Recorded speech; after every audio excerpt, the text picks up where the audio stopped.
Efesios 2, 1-9, que es necesario para la salvación. Y os vivificó, estando vosotros muertos en ofensas y pecados. En que en otro tiempo anduvieron según el curso de este mundo, según el príncipe de las potestades del aire, del espíritu que ahora opera en los hijos de la desobediencia.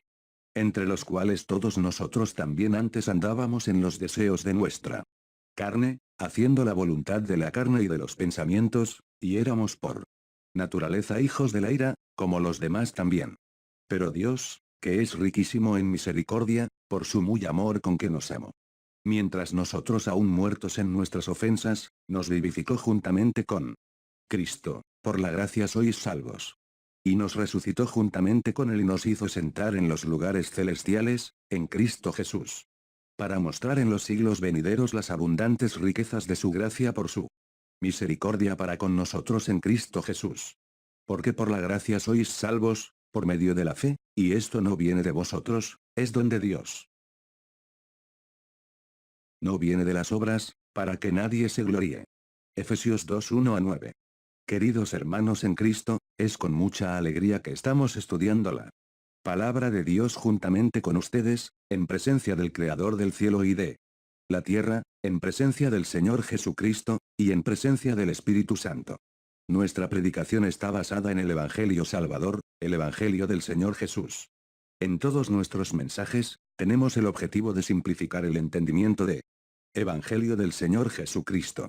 Es necesario tener un estudio profundo para poder entender la simplicidad del plan de la salvación en el Viejo Testamento. El hombre podría alcanzar la salvación si cumplía la ley de los 10 mandamientos.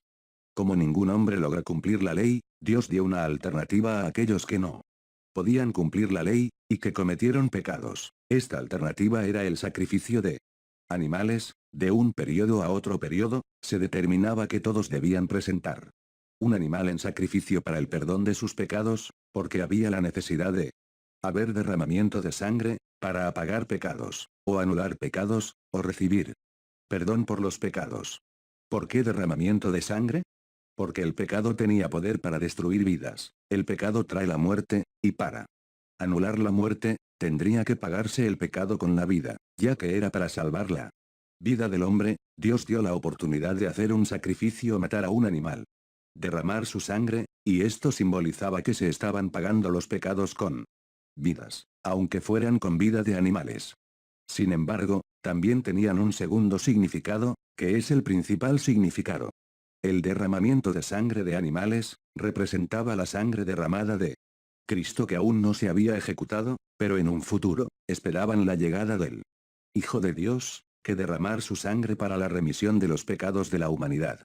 Entonces, aquellos que vivieron antes de Cristo, tenían la oportunidad de salvarse si cumplían la ley, pero si no cumpliesen, podrían hacer un sacrificio de un animal que representaban el sacrificio de Cristo, y sus pecados serán perdonados.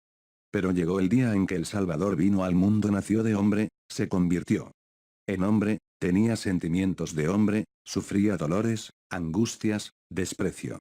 Todos los sentimientos humanos él tenía, él sufrió, derramando su sangre como si fuera de cualquier ser humano, pues, su cuerpo era humano.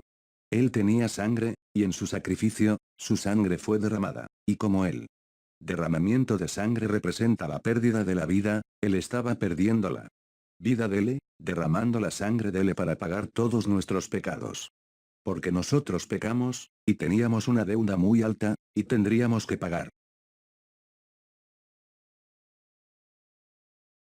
esta deuda con nuestra propia vida, pero Dios en su bondad y misericordia, para rescatarnos de la muerte, envió a su Hijo para morir, derramar su sangre por nuestros pecados. Queridos hermanos en Cristo, ¿es que solo la sangre de Jesús es suficiente para salvar a los pecadores? ¿O será que más allá de la sangre de Jesús ya ha pagado por nuestra deuda? ¿Será que tenemos que pagar algo todavía? ¿Será que tenemos que cumplir alguna ley todavía para ser salvos?